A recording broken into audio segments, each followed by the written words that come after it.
Thomas Biesheuvel Bloomberg In the brewing trade war between the U.S. and China, the list of losers already outweighs the winners. President Donald Trump escalated tensions on Tuesday, proposing tariffs on a range of Chinese-made products worth about $50 billion with a focus on high-tech items. China wasted no time in firing back with 25% tariffs on imports of 106 U.S. products covering everything from soybeans, automobiles, chemicals and aircraft.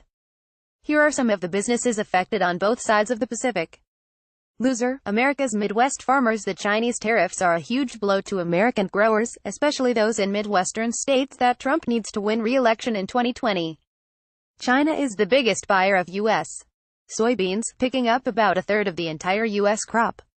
The trade is worth about $14 billion. Soybean prices dropped as much as 5.3% in Chicago, the most since July 2016.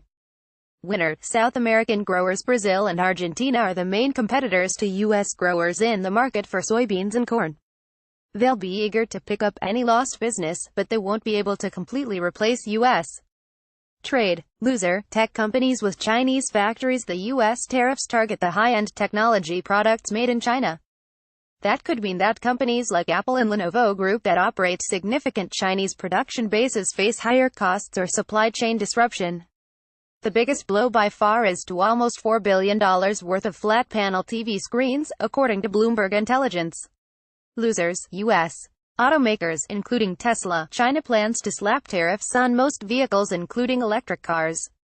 Tesla is at particular risk as it relies on American-made vehicles for all its Chinese sales.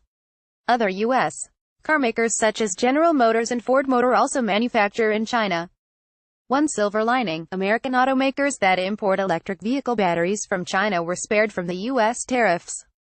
Batteries for items like power tools, and smoke alarms were hit instead. Loser, Boeing. China's tariffs could hurt sales of some of Boeing's best-selling planes, such as the 737 family of passenger jets, and put the company at a disadvantage to Airbus SE. China is a crucial market for Boeing. Winner, U.S. Metalworks. The latest round of proposed U.S. tariffs targets several specific categories of steel and aluminum made in China. That's on top of duties announced last month, meaning that some forms of those products will face a 50% fee to reach the U.S., further boosting prices for some products.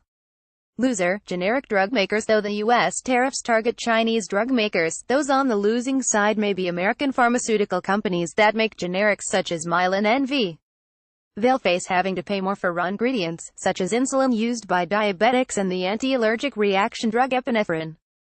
Loser, Chinese barbecue. China is by far the world's biggest buyer of soybeans, which are mostly crushed and fed to pigs.